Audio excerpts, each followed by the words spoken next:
Death of a Nosy Journalist. Good evening, dear friends.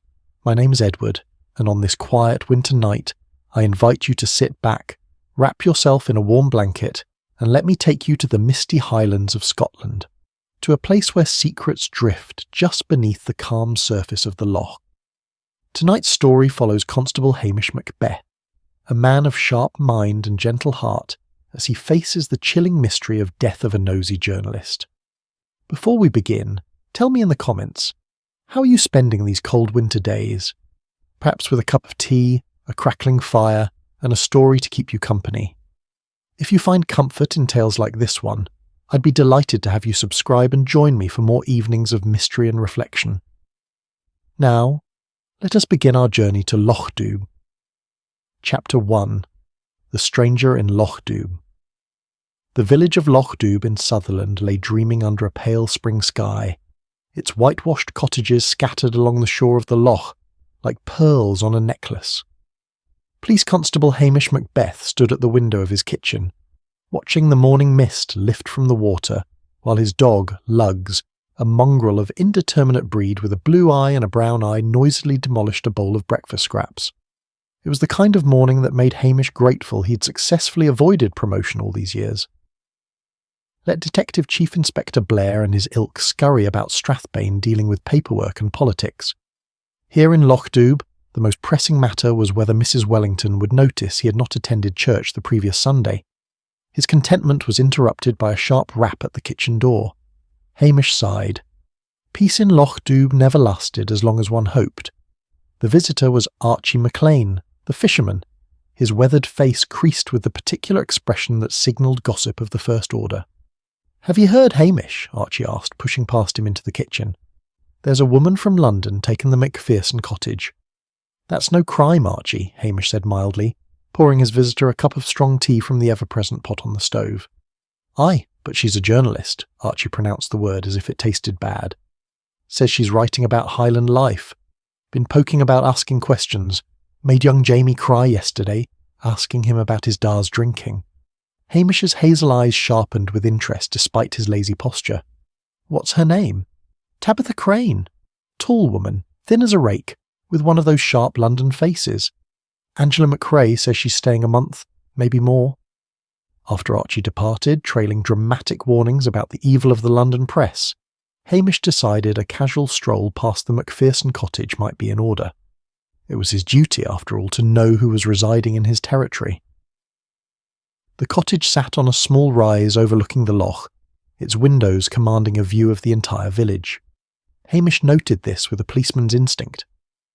A woman who chose such a vantage point was either a romantic or a spy. Tabitha Crane was neither romantic nor pretty. She stood perhaps 5 feet 9 inches tall, thin and angular, in expensive walking clothes that looked too new. Her hair was dark and severely pulled back, and her eyes, a pale grey, moved restlessly from Hamish to the village below and back again. "Constable Macbeth," she said, before he could introduce himself. "I heard there was a village policeman. How quaint." Her voice carried the particular condescension of Londoners, who consider anyone north of Watford Gap to be charmingly backward. "Just checking to see if you're settling in all right," Hamish said, his Highland accent deliberately thicker than usual. He had learned long ago that people underestimated a man who sounded like he had just stepped out of a croft. "Perfectly well, thank you. Lovely village. So unspoiled." She said this while making notes in a small leather notebook. "Tell me, Constable, how do you pass the time here? I imagine there's very little crime." "Oh, the odd sheep theft. Bit of poaching. Nothing to trouble a fine journalist like yourself." She looked at him sharply, as if suspecting mockery, but his long face remained blandly pleasant. "I'm writing a travel piece," she said, "about authentic Highland life, the simple pleasures of village existence." "And that requires asking wee Jamie about his father's drinking," her expression hardened. "I believe in thorough research, Constable. Real stories about real people, not the sanitised nonsense most travel writers produce." After she dismissed him, Hamish walked slowly back toward the village, his mind working. There was something off about Tabitha Crane. Travel writers, in his experience, were enthusiastic sorts who exclaimed over scenery and bothered the tourists. They did not interrogate children or take notes with the intensity of someone building a case. At the Lochdubh Hotel, he found Angela McRae polishing glasses behind the bar with more vigour than necessary. "That woman," Angela said, the moment Hamish appeared. "Do you know what she asked me this morning?"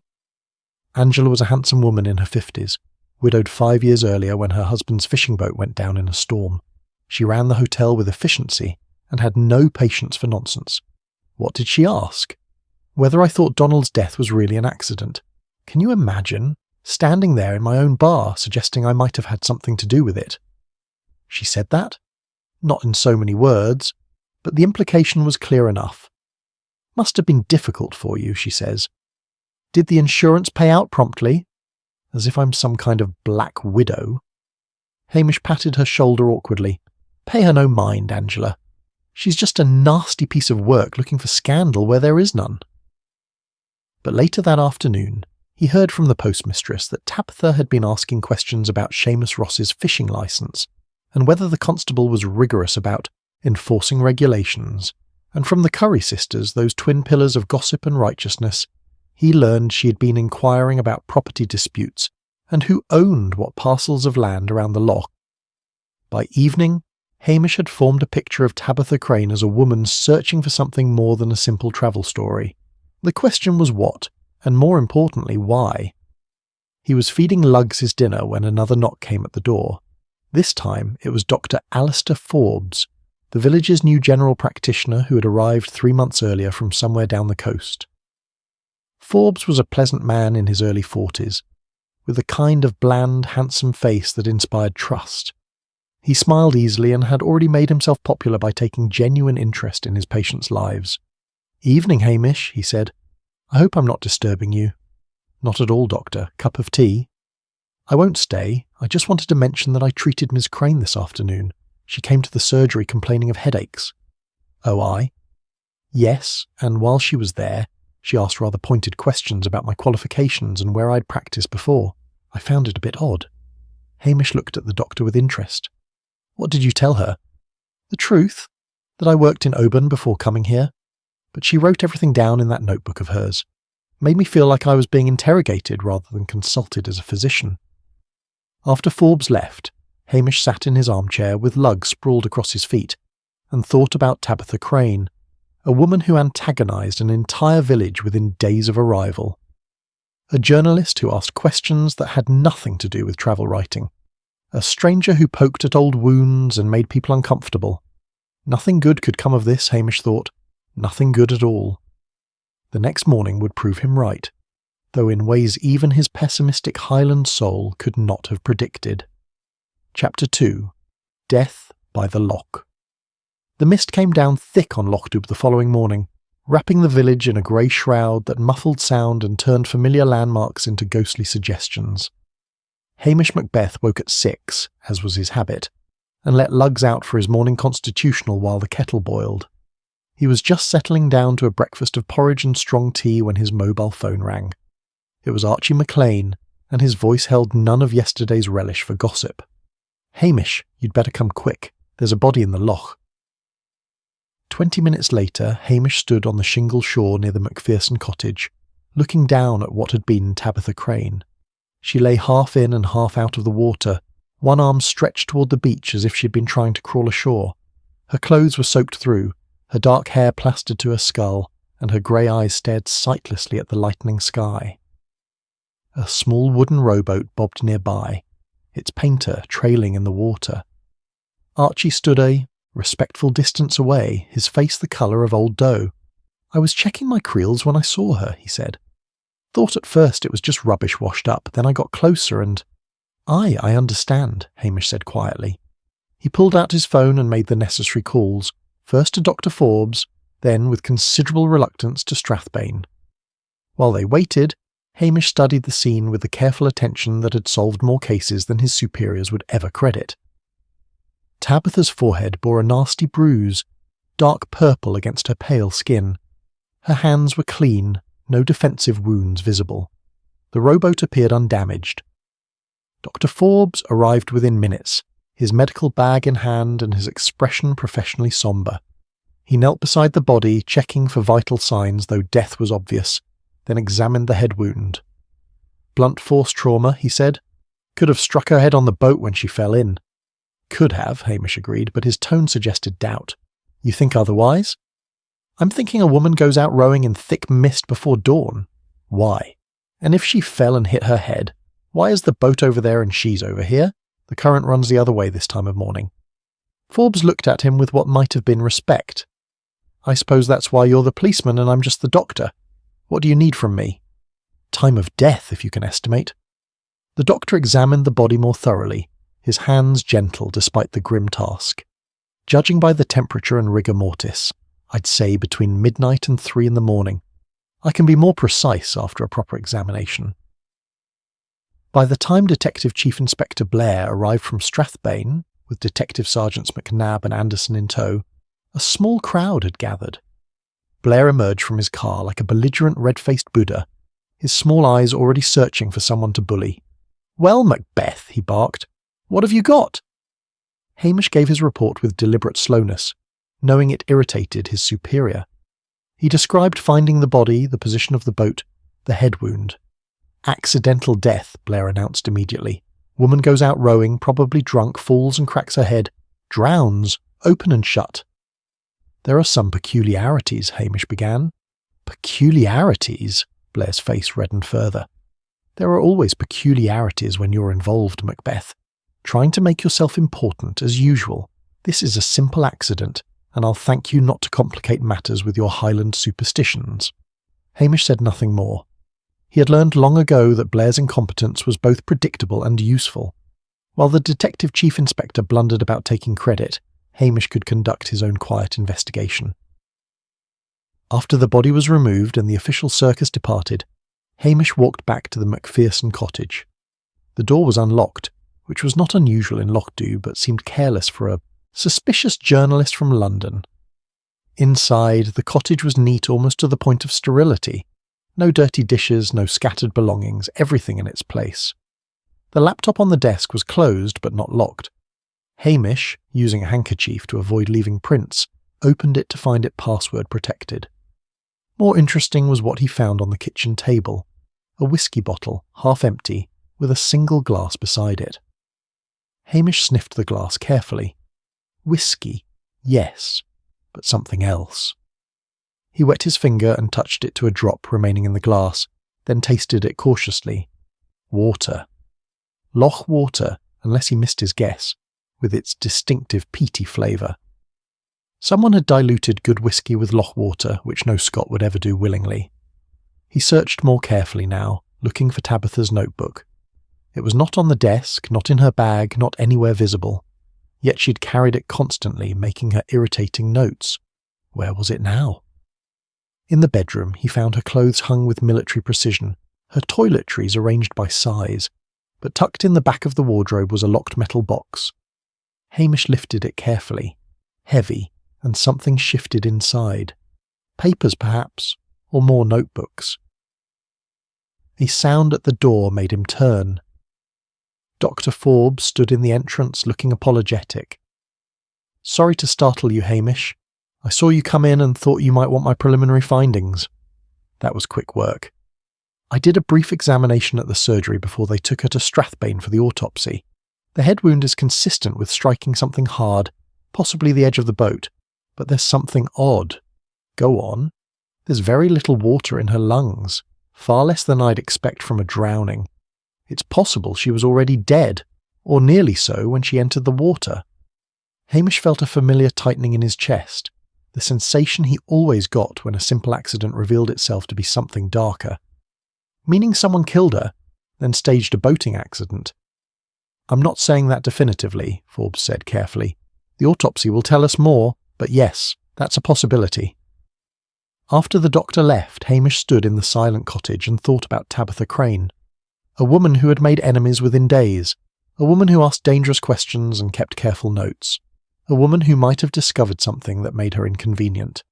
He pulled out his phone and called the one person he trusted to tell him the truth about anything. "Priscilla? It's Hamish. I need your help with something." Priscilla Halberton Smythe, daughter of the local laird and the woman who had once been engaged to Hamish, before they both realised they were better as friends, listened to his account with her usual practical intelligence. "I'll make some calls," she said. "I know people in London media. If this Tabitha Crane was as nosy as you say, she'll have left an impression." As Hamish walked back to the police station with lugs trotting at his heels, he thought about the whisky diluted with Loch water, the missing notebook, and the too-neat cottage. Someone had been very clever, but not quite clever enough. In Lochdubh, secrets had a way of surfacing like bodies in the Loch, and Hamish Macbeth, for all his lazy manner and country ways, had never yet failed to drag them into the light. Chapter 3. Secrets Beneath the Heather. Priscilla Halberton Smythe rang back that evening just as Hamish was contemplating the sorry contents of his refrigerator and wondering whether Mrs. Wellington might have any leftovers from the church social. "Your Tabitha Crane was quite the character," Priscilla said without preamble. "Fired from the Daily Chronicle 3 months ago for fabricating quotes. Apparently she'd been doing it for years, but finally attributed something scandalous to a cabinet minister who threatened to sue." Hamish settled into his armchair, lugs immediately claiming his lap. "So she came here to redeem herself." "More than that. My contact says she was desperate. Her flat's being repossessed, and no reputable paper will touch her. She told someone she had a story that would make her career and destroy several lives. Those were her exact words." After ringing off, Hamish sat thinking in the gathering darkness. A desperate woman was a dangerous woman, and one with journalistic training would know how to dig. The question was what she had found, and in whose garden she had been digging. The next morning brought a break he had been hoping for. A young constable from Strathbane, Jimmy Anderson's nephew, quietly delivered Tabitha's mobile phone, which had been found in her jacket pocket. "Uncle Jimmy thought you might want a wee look before the official examination," the lad said with a conspiratorial wink. "Just happened to fall out with the evidence bag like." Hamish blessed Jimmy Anderson, one of the few honest men in Strathbane CID, and set about examining the phone. It was not password protected, which struck him as careless for someone guarding secrets. The recent calls were mostly to London numbers, but the notes application proved more interesting. Tabitha had been thorough, he had to grant her that. The first file was labelled McRae, and contained detailed notes about Angela's husband Donald. His boat had gone down 5 years ago in what was ruled a storm-related accident, but Tabitha had noted several interesting facts. A substantial life insurance policy, rumours of Donald's gambling debts, and an eyewitness who claimed to have seen Angela at the harbour the night before the boat sailed, though she had always maintained she was in Inverness. The second file, labelled Ross, detailed Seamus's fishing operation. Tabitha had documented dates and times of suspicious catches, conversations with gamekeepers' assistants about missing salmon, and notes about Seamus's new truck that seemed beyond the means of a legitimate fisherman. The third file made Hamish's eyebrows rise. Forbes contained bare facts about the doctor's previous practice in Oban, dates of his arrival in Lochdubh, and a single cryptic note: patient death, malpractice, check medical board records. The fourth file was labelled simply Land and contained a complicated web of property ownership, historical claims, and current disputes. Duncan Fraser's name appeared repeatedly, along with mentions of his daughter Moira, and something about contested boundaries near the old Drovers Road. Most intriguing was a torn page Hamish found tucked in the phone case, as if Tabitha had meant to dispose of it, but forgotten. On it were scrawled 4 sets of initials: AM, SR, DF, and HM. Hamish stared at the last set of initials. His own. What had Tabitha Crane been planning to write about him? He walked to Angela's hotel, where the lunch crowd provided good cover for a casual conversation. Angela looked tired, with dark circles under her eyes. "I hear you were in Inverness the night Tabitha died," Hamish said, accepting a bowl of Cullen skink that he had not ordered, but which Angela seemed to think he needed. "I went to see about suppliers for the hotel." "Anyone see you there?" Angela's hand stilled on the bar towel. "Hamish Macbeth, are you interrogating me?" "Just gathering facts, Angela. You know how it is." She looked at him for a long moment, then sighed. "I never made it to Inverness. Got halfway there and turned back. Couldn't face it somehow. Drove about for a bit, then came home and went straight to bed. What time was that? 11:30, maybe midnight. What's this about, Hamish? That journalist was asking questions about Donald's death. Did she speak to you directly? Angela's face hardened. She came here 2 days ago, all sympathy and false concern. Asked if I ever wondered whether Donald had really died in that storm, as if I haven't wondered every day for 5 years. Then she started hinting about insurance money and debts I knew nothing about. I threw her out of my hotel. Did anyone see you do that? Half the village. It was lunch service. Angela leaned across the bar, her voice dropping. Hamish, I loved Donald despite his faults. I may have wished him different, but I never wished him dead. You have to believe that. Hamish did believe her, but belief and proof were different animals entirely. His next stop was Seamus Ross's cottage, a ramshackle affair near the harbour that smelled strongly of fish and tobacco. Seamus himself was mending nets in the yard, his gnarled hands moving with practised efficiency. Heard about the journalist, Seamus said before Hamish could speak. Can't say I'm weeping. Woman had a tongue sharp enough to gut fish. She was asking about your fishing operations. Aye, she was, suggesting I was poaching his lordship's salmon, as if I would. The old man's face was innocent, but his eyes were shrewd. Where were you the night she died? At the Fisherman's Rest in Nothen with Archie and the lads. We were there till closing, then Archie drove me home, got back around 1 a.m. That alibi would be easy enough to check, and Hamish suspected it would hold. Seamus was too clever to lie about something so verifiable. Duncan Fraser proved harder to track down. The retired banker lived in a large house on the hill, and it was his daughter Moira who answered the door. She was a handsome woman in her 30s, with the kind of brittle elegance that spoke of disappointments. Father's in Edinburgh on business, she said coolly. What's this about? Just a few questions about Miss Crane. That dreadful woman. Moira's composure cracked slightly. She found out about a personal matter and threatened to make it public. My father met with her to discuss it. What sort of personal matter? That's none of your concern, Constable. But her eyes filled with tears. It's over now anyway. James went back to his wife, and I'm left looking the fool. A married man, then? Hamish felt a flicker of sympathy. Highland villagers were unforgiving of such scandals. Did your father seem angry when he met with Miss Crane? Furious. He came home raging about blackmail and London parasites, but he was here all that night. I heard him pacing in his study till past 2 a.m. Back at the police station, Hamish spread out his notes and stared at them until his eyes crossed. 4 suspects, 4 motives, and not one of them quite fitting the puzzle. Angela had no alibi. Seamus had a solid one. Duncan Fraser had his daughter's word, which might or might not be reliable. And Dr. Forbes had not even been questioned about his whereabouts. The phone rang, making him jump. Hamish, it's Dr. Forbes. I thought you should know. The autopsy results came back. There were traces of sedative in Miss Crane's system, enough to make her drowsy but not unconscious, and the head wound was definitely inflicted before she entered the water. So someone drugged her, hit her, and staged the drowning? It would appear so. I'm sorry, Hamish. I know you were hoping for an accident. After hanging up, Hamish looked down at Luggs, who gazed back with his mismatched eyes. Murder it is then, Hamish said softly.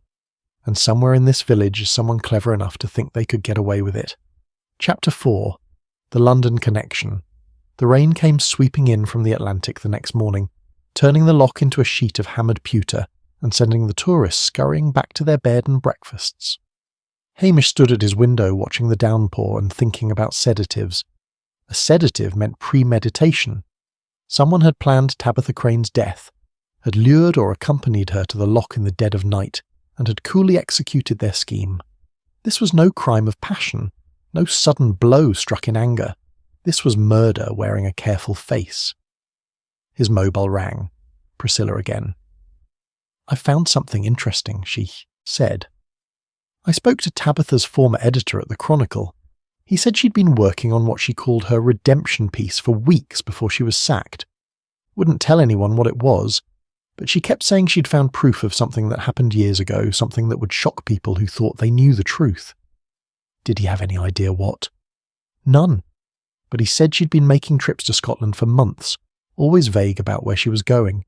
He assumed she had a source up here. After ringing off, Hamish pulled on his waterproof jacket and headed out into the deluge. If Tabitha had been visiting Scotland for months, someone in Lochdubh must have seen her before she officially arrived. Villages had long memories and sharp eyes. Mrs. Wellington, the minister's wife and self-appointed guardian of village morality, proved a useful starting point. She received Hamish in her overheated parlour, her imposing bulk settled in a chintz armchair like a battleship at anchor. "Of course I saw her before," Mrs. Wellington declared, pouring tea that could strip paint.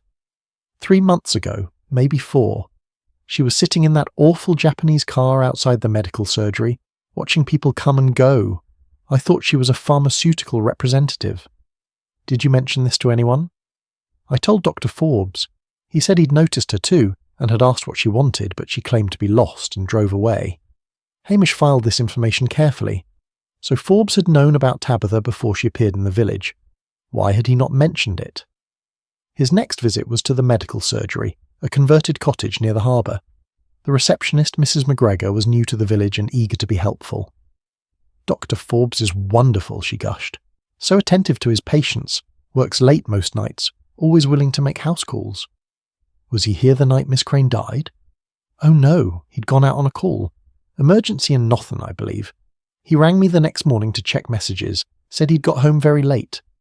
"What time did he leave here?" Mrs. McGregor consulted her appointment book. "His last patient was at 6 o'clock. He left around 7, I think." Which gave him plenty of time to return to Lochdubh, Hamish reflected. Nothen was only 20 minutes away. He found Dr. Forbes at home, a neat bungalow with a view of the hills. The doctor answered the door in casual clothes, looking surprised but welcoming. "Hamish, come in out of that rain. You'll catch your death." Inside, the house was as impersonally tidy as a hotel room. Few books, fewer photographs, nothing to suggest a life lived anywhere before Lochdubh. "I'm checking everyone's movements from that night," Hamish said, accepting a seat but declining tea. "You were on a call in Nothen?" "That's right. Old Mrs. MacLeod having trouble with her heart medication. I was there until nearly midnight, then drove home." "Anyone see you after you left Mrs. MacLeod's?" "I shouldn't think so. The roads were empty, and I came straight back here." Forbes smiled easily. "Am I a suspect, Constable?" "Everyone's a suspect until they're not." "Fair enough. Though I can't imagine why I'd want to kill a woman I barely knew." "Mrs. Wellington says Miss Crane was watching your surgery months ago. That you spoke to her." Something flickered in Forbes's eyes, gone so quickly Hamish might have imagined it. "Did she? I don't recall. We get all sorts of odd people driving through." After leaving, Hamish sat in his Land Rover and watched rain stream down the windscreen. Forbes had lied, or at least been evasive. The question was why. That evening Hamish drove to Nothen and found Mrs. MacLeod in her cottage, delighted to have a visitor. "Oh aye, Dr. Forbes was here that night," she confirmed. "Such a kind man. Stayed till I was feeling better. Must have been 11 o'clock or so. Not midnight. Goodness no, dear. It was just on the 11 o'clock news when he left. I remember because I was worried about him driving in the dark." So Forbes had lied about when he left Mrs. MacLeod's. That gave him an extra hour unaccounted for, plenty of time to drive back to Lochdubh, meet Tabitha at the Loch, and return home by a back road. Hamish's next stop was less official. He drove to Oban to the medical practice where Forbes had worked before coming to Lochdubh. The current senior partner, Dr. MacPhail, was a gruff man in his 60s who clearly did not appreciate unexpected visitors. "What's Forbes done now?" he asked, when Hamish explained his business. "Now?" MacPhail sighed heavily. "I shouldn't speak ill of a colleague, but since you're investigating a murder, Forbes left here under a cloud. One of his patients, an elderly woman with heart trouble, died after he prescribed medication that interacted badly with something else she was taking. The family threatened to sue for malpractice. Was he negligent? The medical board investigated and found no wrongdoing. Forbes claimed the woman never told him about her other medications and there was no way to prove otherwise. But there were whispers. Some people thought he'd been careless, perhaps distracted by personal problems. What sort of personal problems? He was engaged to a woman here, a nurse. She broke it off rather suddenly, right before the patient died. Forbes took it hard, started making mistakes, missing appointments. That's when the incident happened. After the investigation, he decided a fresh start elsewhere would be best. Driving back to Lochdubh through the rain, Hamish considered this new information. A doctor with a history of at least alleged malpractice, who had lied about his whereabouts on the night of the murder, a man who had noticed Tabitha Crane watching his surgery months before she officially arrived in the village. But there was still the question of motive. Why would Forbes kill a journalist unless she had discovered something damaging about him? And if she had been investigating him for months, what had she found? Back at the police station, Hamish made himself a large pot of tea and settled down to search online medical board records. It took 2 hours of patient reading, but finally he found it. A notice of investigation into Dr. Alastair James Forbes regarding the death of one Mrs. Catherine Henderson, closed with no finding of negligence. He was about to close his laptop when something made him search for Mrs. Henderson's obituary. It was brief, mentioning her age, 73, and that she was survived by a daughter. The daughter's name made Hamish sit bolt upright. Tabitha Henderson Crane. Suddenly the pieces began to arrange themselves into a very different picture. Tabitha had not come to Lochdubh hunting random scandal. She had come hunting the man she believed had killed her mother. Hamish sat back, his tea forgotten. A daughter seeking revenge, and a doctor fleeing his past. Had Forbes realised who Tabitha was? Had she confronted him? His mobile rang, making him jump. It was Jimmy Anderson from Strathbane. "Hamish, thought you'd want to know. We found something odd on that rowboat. Mud on the bottom, the kind you get from the western bank of the Loch, but the boat was found on the eastern side. Someone moved it." "Aye, and we found fresh tyre tracks on the forestry road behind the Macpherson cottage. Looks like someone drove up there the night of the murder." "Can you identify the vehicle?" "Not definitively, but the tread pattern matches several common makes. A Land Rover, or maybe a Volvo Estate." Hamish remembered the car park at the medical surgery. Forbes drove a Volvo Estate. "Jimmy, I need you to do something unofficial for me. Check Dr. Forbes's car, see if there's dried mud from the lock side on the tyres." "That's pushing it, Hamish." "A woman was murdered. Her mother died in Oban 5 years ago, possibly from Forbes's negligence. I think Tabitha came here for revenge and Forbes silenced her." There was a long pause. "I'll see what I can do," Jimmy said finally. "But if Blair finds out, we're both for the chop." After ringing off, Hamish looked at Luggs, who had been sleeping peacefully through all these revelations. "We're getting close, boy," he said softly, "but close isn't enough. We need proof." Outside, the rain continued to fall, washing the village clean while secrets festered in the dark. Chapter 5. Suspects in the Mist. Detective Chief Inspector Blair descended upon Lochdubh the following morning like a plague of particularly loud locusts. He brought with him 2 constables, a photographer, and an air of malicious triumph. "Right, Macbeth," he announced, bursting into the police station without knocking. "I've solved your wee mystery. It's that poacher, Ross. Clear as day."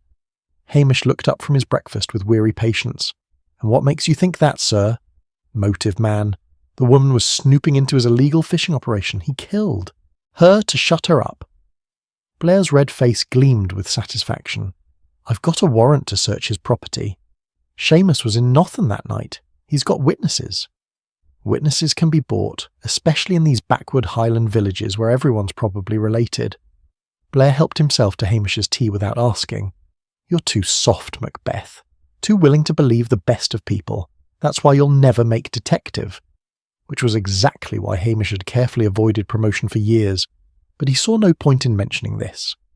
The search of Seamus's cottage produced nothing more incriminating than 3 bottles of excellent single malt that Seamus claimed were gifts, and a quantity of salmon that might or might not have been legally caught. Blair arrested him anyway, hauling the old fisherman off to Strathbane while half the village watched in disapproval. "This is nonsense," Archie McLean said to Hamish as Blair's car disappeared. "Seamus wouldn't hurt a fly, never mind killing a woman." "I know it," Hamish said grimly, "but Blair's got the bit between his teeth now." What troubled Hamish more was that Blair's interference might spook the real killer. If Forbes was indeed guilty, he would be watching, perhaps preparing to run. He found Angela at the hotel serving lunch to a subdued dining room. The arrest had cast a pall over the village, and people spoke in hushed voices as if someone had died, which of course someone had. "I need to ask you something," Hamish said, drawing Angela into the quiet of the bar. "The night Tabitha died, you said you drove around instead of going to Inverness. Where exactly did you go?" Angela's hands twisted the bar towel. "Up to the old Drovers Road mostly. I do that sometimes when I need to think. Donald and I used to walk up there when we were courting. Did you see anyone else?" "Not a soul. It was late and misty, and the road's not used much anymore." She paused, then added reluctantly, "Except I did see a car parked near the forestry track. I remember thinking it was odd at that time of night." Hamish's pulse quickened.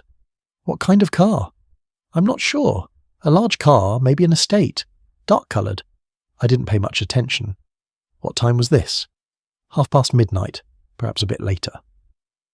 After leaving the hotel, Hamish drove up to the forestry road himself, parking where the track branched off toward the western shore of the Loch. From here, it was a short walk down to the water, invisible from the main road.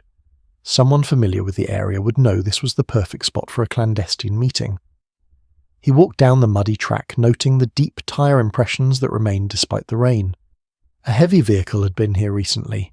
At the water's edge, he found what he was looking for: drag marks in the mud, as if something had been pulled from the shore into the water. A boat, perhaps, or a body. His mobile rang. Jimmy Anderson, his voice low and urgent. "Hamish, I checked. Forbes's car like you asked. There's dried mud on the tyres, and it matches samples from the Loch's western shore. But here's the thing. Blair's released Seamus Ross. The alibi held up too well, even for Blair to ignore." "What about Forbes?" "I can't move on him without more evidence. Blair would have my head, and Forbes would lawyer up faster than you can say malpractice." After ringing off, Hamish sat in his Land Rover and thought. He needed something concrete, something that would tie Forbes definitively to the murder. The mud was circumstantial. The lie about his timing was suspicious but not proof. Even the connection to Tabitha's mother could be explained away. He needed the missing notebook. That evening, Hamish did something he was not proud of, but which necessity demanded. He waited until Dr. Forbes left the surgery for his evening rounds, then let himself into the doctor's bungalow using skills learned long ago and best not examined too closely. The house was as impersonal as before, but now Hamish searched with purpose. The bedroom yielded nothing but precisely folded clothes and medical journals. The bathroom contained only the usual toiletries. The sitting room offered no hiding places. It was in the small study that Hamish found the metal filing cabinet, locked but not very securely. Inside were patient files, all properly labelled and organised. At the back, pushed behind the legitimate files, was a folder marked simply Henderson. Inside were newspaper clippings about Mrs. Catherine Henderson's death, the medical board investigation, and the dropped lawsuit. There were also printed emails between Tabitha Crane and various medical professionals, asking questions about her mother's treatment. And at the bottom, wrapped in plastic, was Tabitha's missing notebook. Hamish was photographing the pages with his mobile when he heard a car in the drive. He moved quickly, replacing everything as he had found it and slipping out the back door moments before Forbes's key turned in the lock. His heart hammered as he made his way through the garden and around to where he had left his vehicle 2 streets away. Back at the station, Hamish reviewed the photographs of Tabitha's notebook. Her final entries made grim reading. Forbes definitely prescribed the wrong medication. Mother told him about her other prescriptions. I found her diary where she recorded the conversation. He was negligent at best, criminally careless at worst. He's built a new life here in Lochdubh, respected and trusted. But he killed my mother through his incompetence, and he needs to answer for it. The next entry was dated 3 days before her death. Confronted Forbes tonight at his house. He denied everything, said mother must have been confused about telling him. Became angry when I threatened to expose him. Said I was just like all journalists, ruining lives for a story. Made me leave. I'm going to publish everything. The people of Lochdubh deserve to know what kind of doctor they've welcomed. The final entry was from the day she died. Forbes called, says he wants to talk, to explain properly, suggested meeting tonight at the Loch, somewhere private where we won't be disturbed.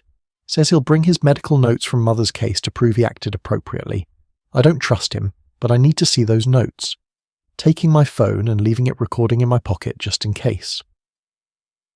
But Tabitha had left her phone at the cottage, Hamish remembered. Had she forgotten it in her hurry, or had Forbes somehow convinced her to leave it behind? He was pondering this when his phone rang yet again. This time it was Priscilla, and her voice was troubled. "Hamish, I've just heard something disturbing. Dr. Forbes called the estate this afternoon asking about properties for sale. Said he was thinking of relocating to England, maybe taking a position there. Does that mean what I think it means?" "He's preparing to run," Hamish said. "I need to move now before he disappears." But moving required evidence that would satisfy not just Hamish's Highland intuition, but a court of law. The notebook proved Forbes had motive, and that Tabitha suspected him. The mud on his tyres placed his vehicle near the scene. His lies about timing and his previous acquaintance with Tabitha established deception. But none of it proved murder. Not quite. Not yet. Hamish stared at the photographs on his phone, willing them to yield their final secret. Somewhere in Tabitha's careful notes or Forbes's tidy lies was the piece that would lock everything together, and tomorrow he would find it. Chapter 6. Red Herrings and Revelations. Dawn broke cold and clear over Lochdubh, the kind of morning that made photographers reach for their cameras and residents reach for their woolens. Hamish had not slept well, his dreams populated by notebooks and bottles of whiskey and a dead woman's accusing eyes. He was feeding lugs when a thought struck him with the force of revelation. He grabbed his jacket and drove straight to the Macpherson cottage, which still stood empty and locked, awaiting instructions from Tabitha's solicitor about her effects. Inside, Hamish went directly to the fireplace. The grate held the remains of a fire, mostly ash now, but when he sifted carefully through it with a pen, he found what he was looking for, the charred corner of an envelope, just large enough to read a partial address and a logo. The logo belonged to the General Medical Council, and the address was Dr. A. Forbes. Someone had burned correspondence in this fireplace, and it had not been Tabitha Crane. She would have no reason to destroy evidence against Forbes, but Forbes himself, visiting after her death to remove incriminating material, might well have burned official documents he could not risk being found. Hamish bagged the fragment carefully and continued his search. In the bathroom bin, buried beneath tissues and cotton wool, he found a small glass vial. The label had been picked off, but traces of adhesive remained. He sniffed it cautiously. A faint chemical smell, medicinal. A visit to the chemist in Strathbane that afternoon confirmed his suspicion. The residue in the vial matched a common sedative, available only by prescription. Who would prescribe this? Hamish asked the chemist, a nervous young woman who kept glancing at the door as if expecting Blair to appear. Any doctor, really. It's used for anxiety, sleep disorders, that sort of thing. Short-acting, so it wouldn't show up in a routine screening unless you were looking for it specifically. How long does it take to work? 10 to 15 minutes, depending on the person's metabolism. They'd feel drowsy first, then lose coordination. Perfect for someone who wanted to... She trailed off, realizing the implication. Perfect for someone who wanted their victim compliant but conscious enough to walk to the water's edge, Hamish thought grimly. He drove back to Lochdubh, turning this new evidence over in his mind. Forbes had the medical knowledge to use sedatives. He had lied about his movements that night. He had motive to silence Tabitha. And someone, almost certainly Forbes, had burned documents at Tabitha's cottage after her death. But there was still a gap in the timeline that bothered him. Forbes claimed to have been at Mrs. MacLeod's until 11, then driven home. Even if he had gone directly to meet Tabitha, that gave him only an hour or so to drug her, stage the accident, move the boat, and get back to his house before anyone might notice his car missing. Could it have been done? Possibly, if everything went smoothly, but murder rarely went smoothly. He was mulling this over at the police station when Angela McRae appeared, looking agitated. "Hamish, I need to tell you something. I should have mentioned it before, but I didn't think it was important." "Go on." "That night when I drove up to the Drovers Road, I saw Dr. Forbes's car parked at the forestry track. I'm sure of it now. I remembered this morning that I'd noticed his medical bag on the back seat when my headlights swept past. I thought perhaps he was on a call to one of the Crofts up there. What time was this? 1:45, maybe 10 to. I remember because I looked at my dashboard clock and thought how late it was to be making house calls. This changed everything. If Forbes was still at the forestry track at 1:45, and Mrs. MacLeod said he left her at 11, where had he been for the 2 hours in between? Hamish thanked Angela and immediately drove to the medical surgery. Mrs. McGregor was filing patient records with the dedication of someone who found comfort in organisation. "I need to check something," Hamish said. "The night Miss Crane died, did Dr. Forbes mention where his emergency call was?" "He said Mrs. MacLeod in Nothen. Why? Did he say anything about stopping anywhere else?" Mrs. McGregor frowned, thinking. "Actually, yes, he rang the next morning and mentioned he'd had to make a second call after Mrs. MacLeod's. Said it was to old Angus Macpherson at the croft near the forestry road. Chest pains, I think he said." Hamish's pulse quickened. "Did you make a record of that call?" "No, it was unofficial. Dr. Forbes said Mr. Macpherson was too proud to come to the surgery and had just needed reassurance more than treatment." After leaving the surgery, Hamish drove directly to Angus Macpherson's croft, a lonely stone building clinging to the hillside like a limpet to rock. Angus himself was 80 if he was a day, as deaf as a post, and possessed of a memory that wandered like a sheep without a shepherd. "Dr. Forbes!" Angus shouted when Hamish finally made his question understood. "Aye, he's a good man. Fixed my leg after I fell last winter. Did he visit you the night that woman died?" "What woman?" "The journalist, found in the Loch." "Oh, aye, terrible business. No one visits me, too far up the hill for most folk." "Are you certain Dr. Forbes didn't come to see you about chest pains?" "Chest pains? My chest is fine. It's my knees that trouble me." So Forbes had lied about the second call. He had been at the forestry track for nearly 2 hours, during which time Tabitha Crane had met her death. Hamish drove back to the village slowly, pieces falling into place. Forbes had left Mrs. MacLeod's at 11, driven to Lochdubh, and met Tabitha at the cottage. Perhaps he had brought the bottle of whisky as a peace offering, drugged it, and waited while she drank. When she became drowsy, he had convinced her to walk with him to the Loch, for privacy, perhaps, or to see something he claimed to have hidden there. At the water's edge, he had struck her with something heavy, then placed her in the boat and rowed out into the loch. He had tipped her body into the water, then rowed the boat to the eastern shore before returning to the western bank where his car waited. A careful man would then have driven home by the back roads, avoiding the village centre, but something had delayed him. What? Hamish was pondering this when his mobile rang. It was Jimmy Anderson, and he sounded excited. "Hamish, we've had a break. A dog walker in Strathbane found a medical bag dumped in a bin behind the hospital. It's got Forbes's name on it, and inside is a bottle of whisky and a prescription pad with several pages torn out. Can you prove the whisky matches what was at Tabitha's cottage? The bottle's the same brand, and there's sedative residue in it. Plus, there's a rock in the bag, smooth and heavy, with traces of blood and hair that match the victim. He kept the murder weapon? Apparently couldn't figure out how to dispose of it safely. Probably panicked after the killing and stashed it, thinking he'd deal with it later. Then he got nervous and dumped the whole bag." After ringing off, Hamish allowed himself a small smile. Forbes had been clever, but not clever enough. The arrogance of educated men often betrayed them in the end. They assumed everyone else was stupider than they were. But there was still the question of proof that would satisfy a court. The medical bag was damning, but a good lawyer might argue it was planted or stolen. The sedative in the vial could have come from anywhere. The mud on the tyres was circumstantial. What Hamish needed was a confession, or failing that, evidence so overwhelming that no jury could ignore it. He thought about Dr. Forbes sitting in his neat bungalow, packing perhaps, preparing to flee to England and a new identity. A desperate man was a dangerous man, but a desperate man might also make mistakes. Hamish picked up his phone and dialed Forbes's number. "Dr. Forbes, it's Hamish Macbeth. I wonder if you might come to the station tomorrow morning. Just a few more questions to clear up some loose ends. Nothing formal, just helping with inquiries." There was a pause, then Forbes's smooth voice. "Of course, Constable. What time?" 10 o'clock suit you?"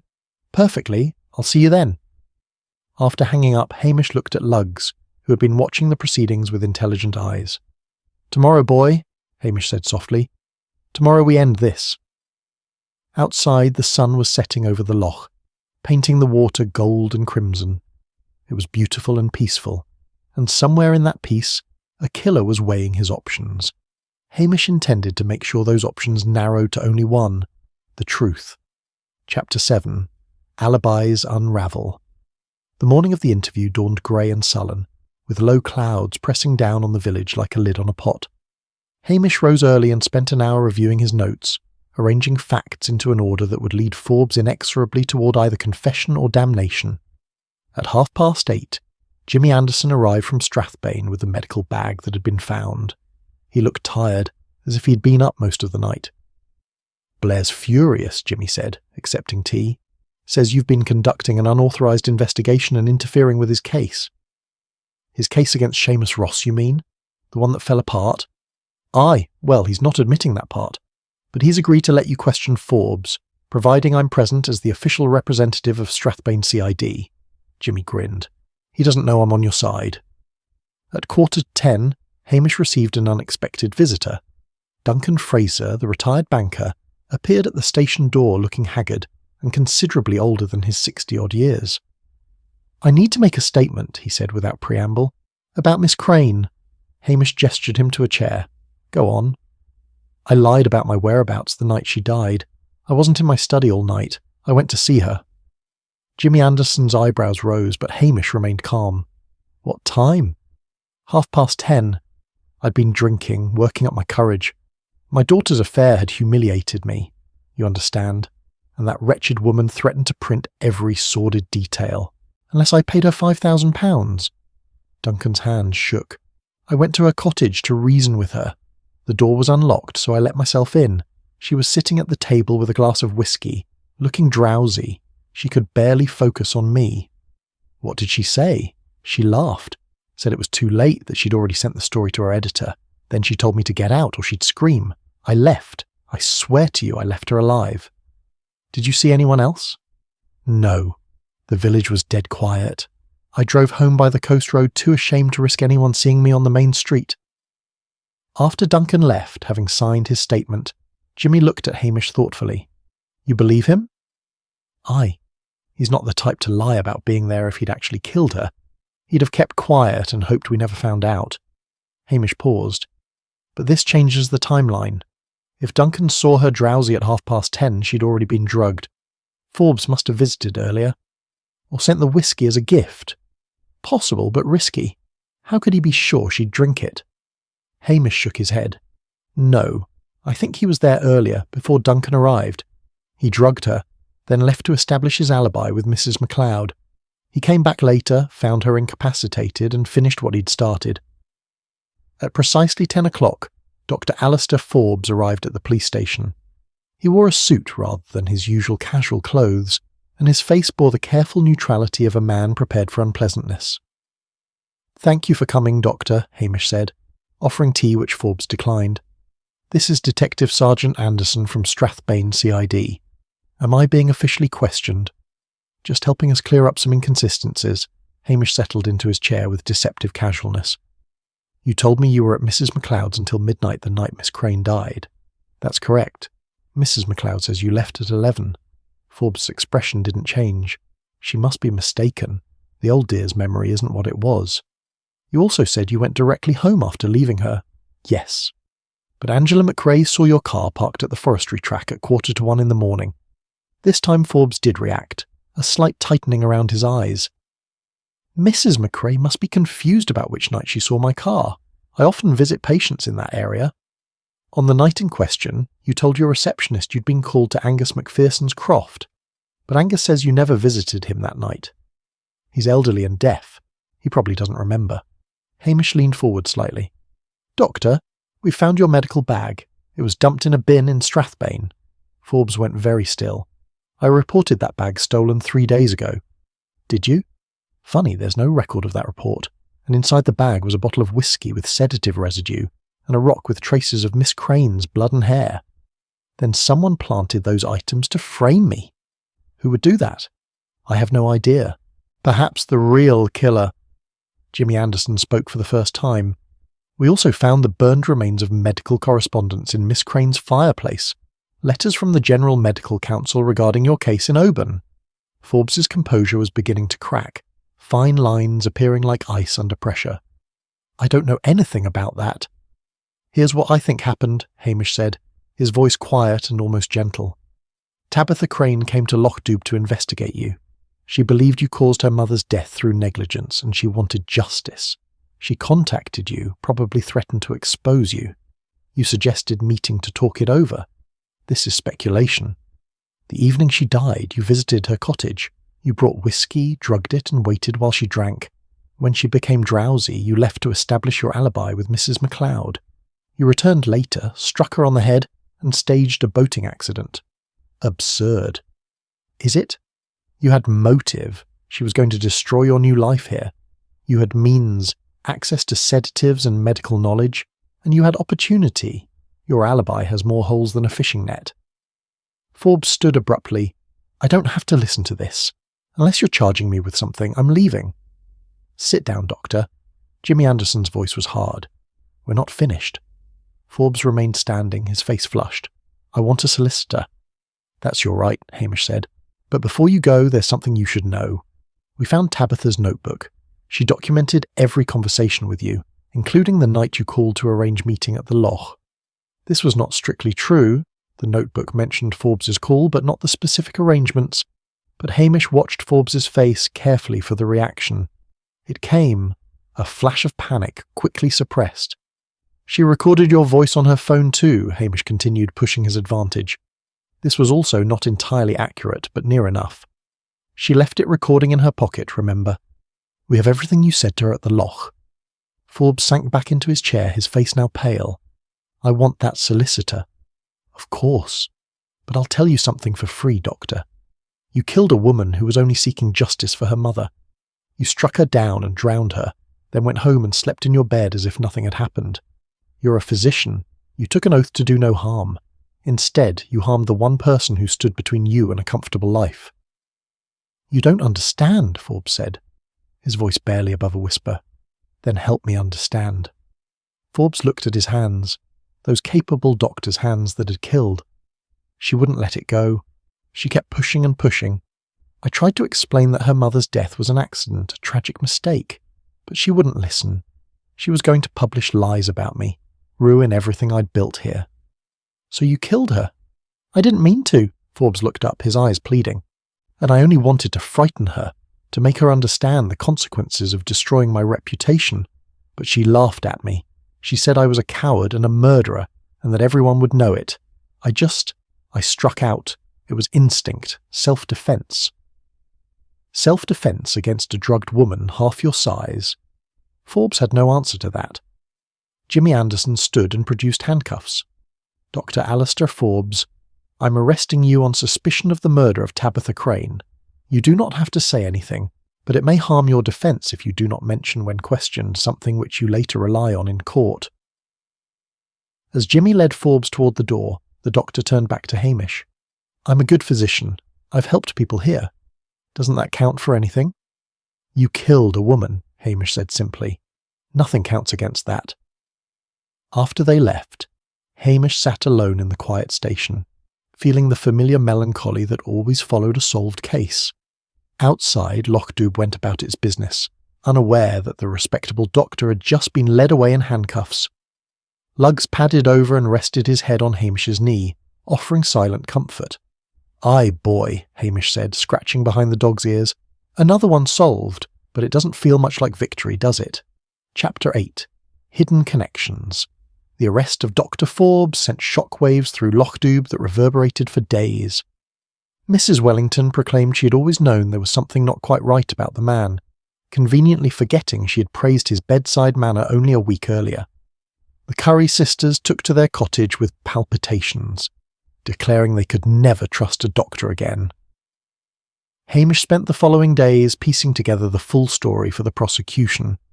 Jimmy Anderson proved invaluable, conducting the official investigation while allowing Hamish to work quietly behind the scenes. Blair predictably attempted to claim credit for solving the case, only to be firmly put in his place by the Procurator Fiscal, who had reviewed Hamish's meticulous notes and knew exactly who deserved recognition. 3 days after the arrest, Hamish drove to Oban to interview Forbes's former colleagues and patients. The picture that emerged was of a talented but careless physician who had allowed personal troubles to interfere with his professional judgment. Dr. MacPhail, the senior partner, received Hamish in his cluttered office overlooking the harbour. Forbes was brilliant when he concentrated, MacPhail said, lighting his pipe despite the no-smoking signs. But after his engagement ended, he became distracted, started making small errors, nothing catastrophic at first, but concerning. Then came Mrs. Henderson. Tell me about her death.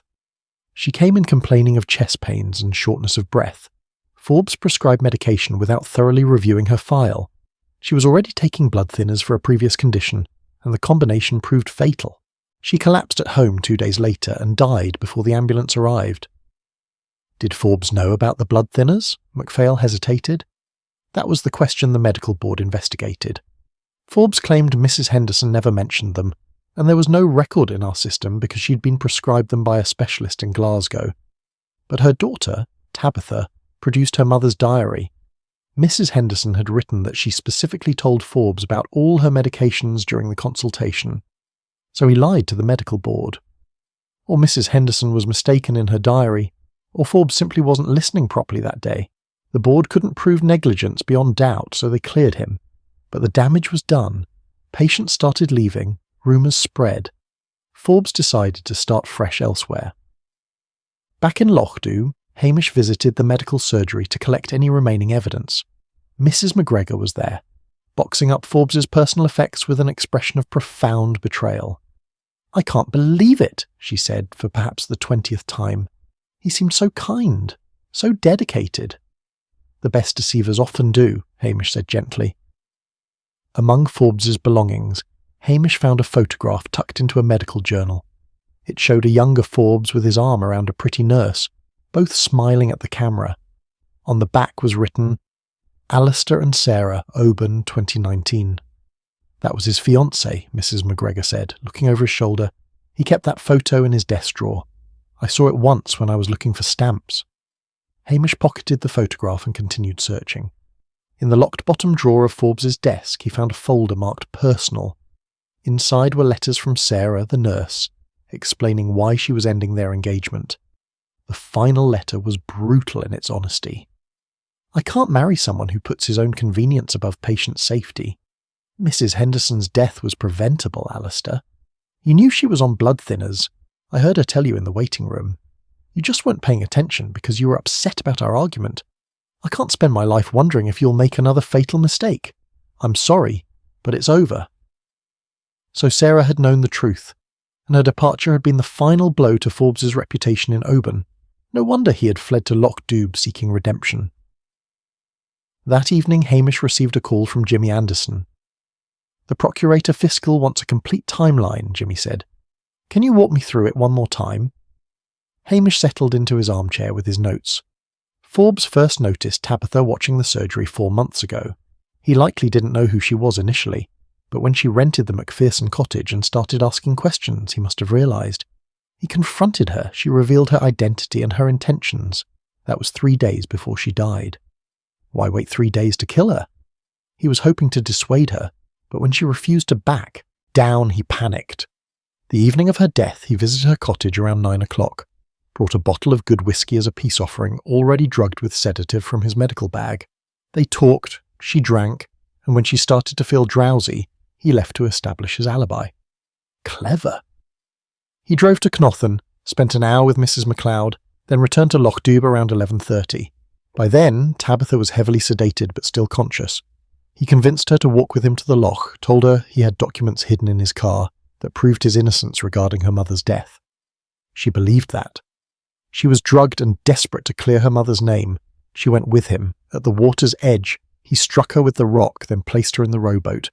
He rowed out into the loch and pushed her body over the side, staging it to look like she'd fallen and drowned. Then he moved the boat to the eastern shore to avoid suspicion. Exactly. He walked back through the forest to where his car was parked at the forestry track. That's when Angela McRae saw him at 1:45. He'd been delayed longer than expected.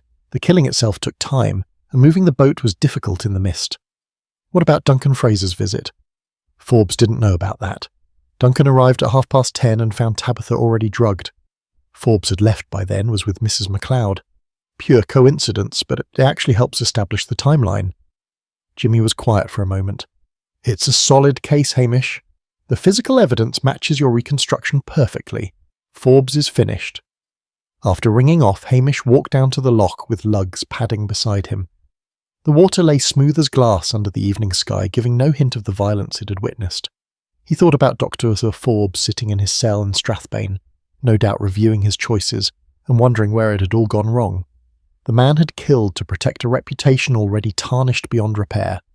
If he had simply admitted his mistake with Mrs. Henderson, apologised to Tabitha, and accepted whatever consequences came, he might have rebuilt his life honestly. Instead, he had compounded one tragedy with another. The cover-up is always worse than the crime, Hamish murmured to Lugs, who looked up at him with wise, mismatched eyes. A car pulled up behind him, and Priscilla emerged, elegant as always despite having driven from Inverness. I heard the news, she said, joining him by the water.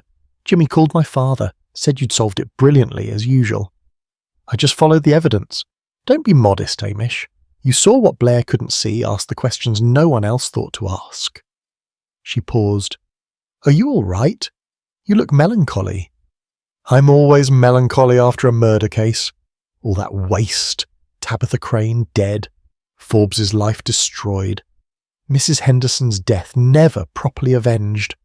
Where's the victory in any of it? Priscilla linked her arm, through his in a gesture of comfortable friendship. The victory is in the truth, Hamish. You gave Tabitha justice, even if she's not here to see it. You protected the village from a dangerous man, and you ensured that Forbes will finally answer for his negligence, both past and present. They stood together watching the light fade over the loch, two old friends who understood each other too well to need many words. Will you stay for dinner? Hamish asked finally. I've got some salmon Archie gave me, and I'm a better cook than you, remember?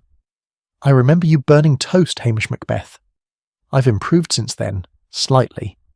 They walked back to the police station together, their laughter carrying across the quiet village. Tomorrow would bring more statements, more paperwork, and eventually a trial. But for now, Hamish allowed himself this small moment of peace. The case was solved. Justice would be served, and Lochdubh, for all its secrets and scandals, remained the place he loved best in all the world, even if peace never lasted as long as he hoped. Chapter 9. The Confession. The formal interview took place 2 weeks later at Strathbane Police Headquarters, with the Procurator Fiscal present and Forbes's expensive Glasgow solicitor hovering protectively at his elbow. Hamish attended as the investigating officer, though Blair made sure to position himself prominently at the head of the table, as if the entire case had been his idea from the start. Forbes looked diminished in his prison clothes, his face gaunt and his eyes hollow. The confident physician who had charmed Lochdubh had been replaced by a frightened man facing the destruction of everything he valued. The solicitor, a sharp-faced woman named Moira Drummond, opened with an aggressive challenge to the evidence. The medical bag could have been stolen, the mud on the tyres was circumstantial, and the timeline was based on witness testimony that could be unreliable. My client maintains his innocence, she declared. He was the victim's physician and had no motive to harm her. Except that she was about to expose him as negligent in her mother's death, Hamish said quietly. Alleged negligence, which was thoroughly investigated and dismissed by the medical board. Because Dr. Forbes lied about whether Mrs. Henderson had informed him of her medications. The solicitor's eyes narrowed. That's a serious accusation, Constable. Do you have proof? Hamish produced the photograph he had found in Forbes's desk. This is Sarah Mitchell, Dr. Forbes's former fiancée. We interviewed her last week. She states that she personally heard Mrs. Henderson tell Dr. Forbes about her blood thinners in the waiting room before the consultation. Forbes went pale but said nothing. Furthermore, Hamish continued, pulling out another document, we have Mrs. Henderson's diary, in which she recorded the consultation in detail. She specifically notes telling Dr. Forbes about all her medications, including the blood thinners prescribed by her Glasgow specialist. Hearsay, the solicitor said, but her voice lacked conviction. Perhaps, but combined with Sarah Mitchell's testimony, it establishes a pattern of deception. Dr. Forbes lied to the medical board to save his career. When Tabitha Crane discovered this and threatened to expose him, He killed her to protect that lie. Blair shifted in his seat, trying to look as though he had known all this from the beginning. The Procurator Fiscal, a shrewd woman named Janet Murray, leaned forward with interest. "Dr. Forbes," she said, "you have an opportunity here to tell your side of the story. The evidence against you is substantial, but a jury might view cooperation more favourably than obstinate denial." Forbes looked at his solicitor, who gave a slight shake of her head, but something in Forbes had broken during his weeks in custody. The careful mask he had worn for so long was cracking. "I'd like to speak," he said quietly. "Alastair, I strongly advise." "I'd like to speak," he repeated more firmly.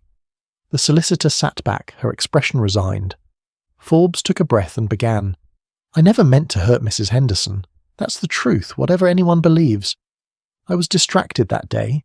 Sarah and I had argued the night before, and I wasn't concentrating properly.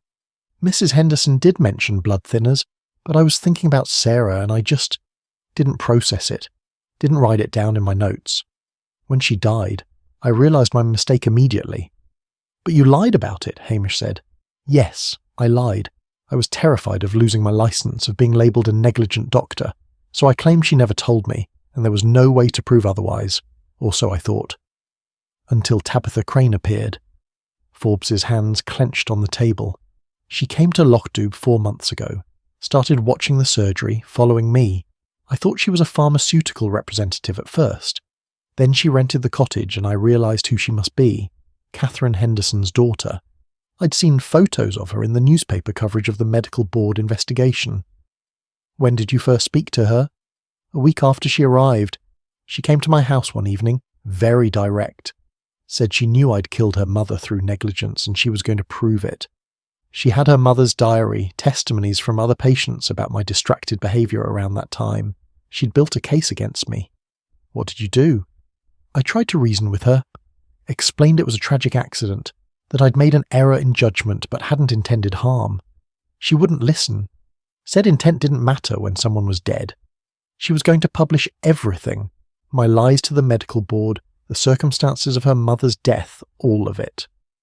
The room was silent except for the scratch of the court reporter's pen. "Tell us about the night she died," Janet Murray said. Her voice neither harsh nor gentle. Forbes stared at his hands. "I couldn't let her destroy me. I'd built a new life here, earned people's trust. I was a good doctor in Lochdubh. I helped people. I cared about them. All of that would be gone if she published her story." "So you decided to kill her?" "No," Forbes looked up sharply. "I decided to frighten her. Make her understand the consequences of ruining someone's life over a mistake. I thought if I could scare her badly enough, she'd leave Lochdubh and abandon the story." "You brought drugged whiskey to her cottage?" Forbes nodded slowly. "I put sedative in the bottle, just enough to make her compliant. I thought I'd take her to the Loch, make her think I was going to drown her, then pull back at the last moment. Show her what it felt like to face death. The way my career was facing death because of her crusade." "But that's not what happened," Hamish said. "No." Forbes's voice dropped to a whisper. "She drank the whiskey while we talked. I left to visit Mrs. MacLeod to establish that I was elsewhere. When I came back, Tabitha was drowsy but still conscious. I told her I had our proof of my innocence in my car at the Loch, and she came with me. She was unsteady, leaning on me. And then, at the water's edge, she laughed at me. Even drugged, she was defiant. She said I was pathetic, that frightening her wouldn't change anything. The story was already written, already sent to her editor. She called me a coward and a killer." Forbes's eyes filled with tears. "I just wanted her to stop laughing, stop judging, stop destroying everything I'd worked for. I picked up a rock and I hit her. I only meant to knock her unconscious, I swear it. But she fell so heavily, and when I checked her pulse it was weak and thready. So you drowned her. I panicked. I knew if she survived she'd tell everyone what I'd done. And I'd already gone so far, the drugging, the assault. I'd be arrested, imprisoned. My life was over either way. So I put her in the boat and rowed out into the Loch. She was barely breathing by then. I tipped her into the water and watched her sink. The silence that followed was profound and terrible. Then I rowed to the eastern shore," Forbes continued mechanically now, as if confessing to someone else's crimes. I walked back through the woods to my car and drove home. I burned some papers she'd shown me earlier at her cottage, took her notebook, went home and lay awake all night thinking about what I'd done. Blair cleared his throat importantly. A full confession. Excellent work all round. No one acknowledged him. Janet Murray gathered her papers. Dr. Forbes, you'll be formally charged with murder. Given your confession, I expect you'll be advised to plead guilty. The solicitor nodded grimly. We'll need to discuss this, but yes, likely guilty to murder, with an argument for diminished responsibility given the circumstances. As Forbes was led away, he stopped beside Hamish. I'm sorry, he said, not just for Tabitha Crane, but for Mrs. Henderson, for Sarah, for everyone I've hurt. I know that doesn't help, but I need you to know I'm sorry. Hamish looked at him steadily. Being sorry doesn't bring anyone back, Doctor. You took an oath to do no harm and you broke it twice, once through carelessness, once through murder. Sorry isn't nearly enough. After Forbes was gone, Hamish walked out into the cold Strathbane afternoon. Jimmy Anderson caught up with him in the car park. You did well in there, Hamish. Got him to confess when even his solicitor couldn't stop him. He wanted to confess. The guilt was eating him alive. Still counts as good police work, Jimmy clapped him on the shoulder. Fancy a dram? You've earned it. Thanks, Jimmy, but I think I'll head home. Lugs will be wondering where I've got to. The drive back to Lochdubh seemed longer than usual, the winter landscape bleak under grey skies. Hamish thought about Dr. Forbes sitting in his cell, the full weight of his crimes finally acknowledged. About Tabitha Crane, who had sought justice for her mother and found only death. About Mrs. Henderson, whose simple mistake in trusting her doctor had started this whole tragic chain of events. There was no satisfaction in any of it, no sense of triumph. Just the cold comfort of truth finally spoken, and justice, however imperfect, moving forward. By the time he reached Lochdubh, the sun was setting behind the hills, painting the loch in shades of gold and amber. Home, Hamish thought. Whatever darkness had touched this village, it was still home. Chapter 10. Justice and the Highland Peace.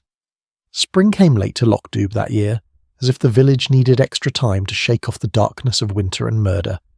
The trial of Dr. Alastair Forbes took place in Inverness in early May, lasting only 3 days given his guilty plea. Hamish attended each day, sitting quietly at the back of the courtroom while lawyers argued over degrees of culpability and judges pondered appropriate sentences. Forbes's defence team made much of his previously unblemished record, his contributions to the community, and his genuine remorse.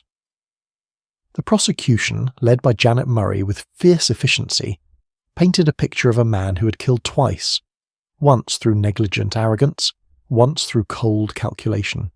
The jury predictably sided with the prosecution.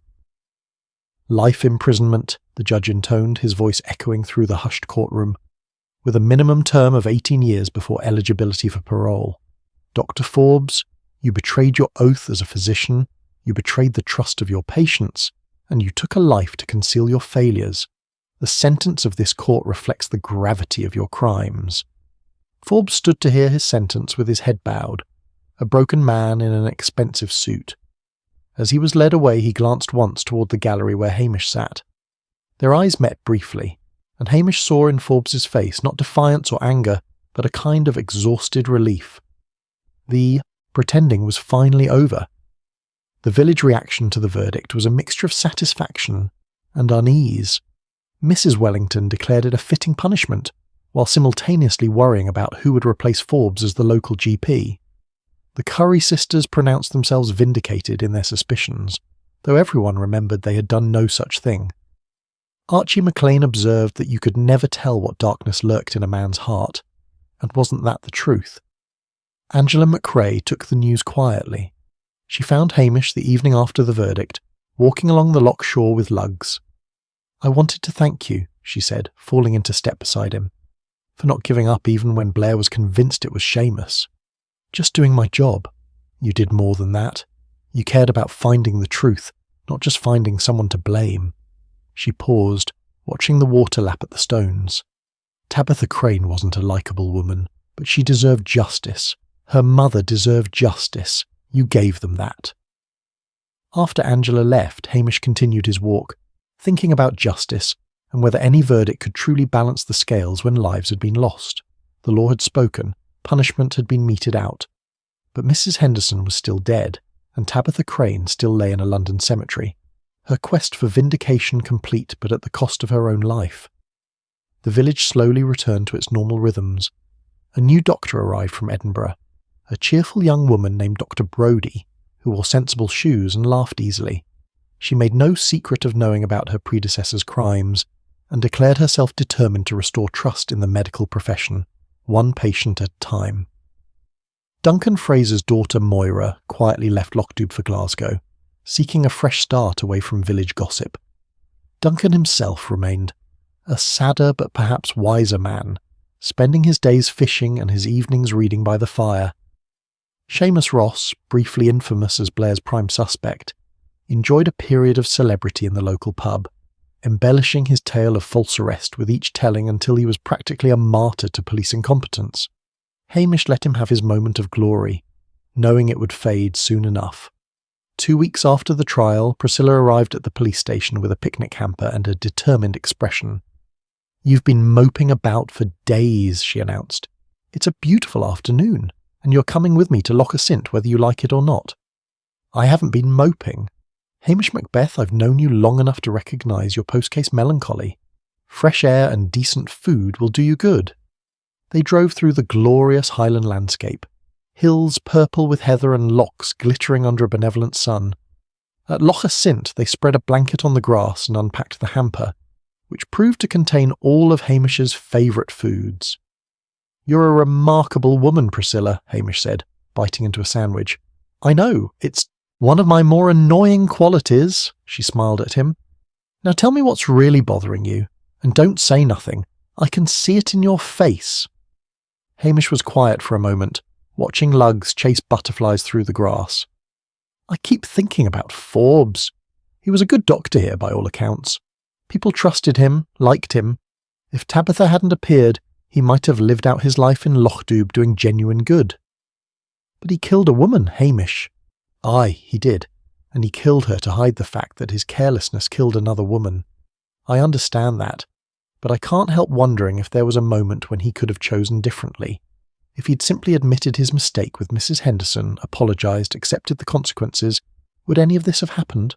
Probably not, but that's the nature of evil, isn't it? It compounds. One lie leads to another, one bad decision to something worse. Forbes made his choices, and now he's paying for them." "I know, but it all seems such a waste." Priscilla reached over and squeezed his hand.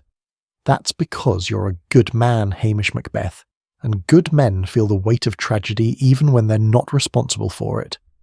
But you did your job, and you did it well. You found the truth when others were willing to settle for convenient lies. That matters." They sat in comfortable silence, watching the sun sparkle on the water.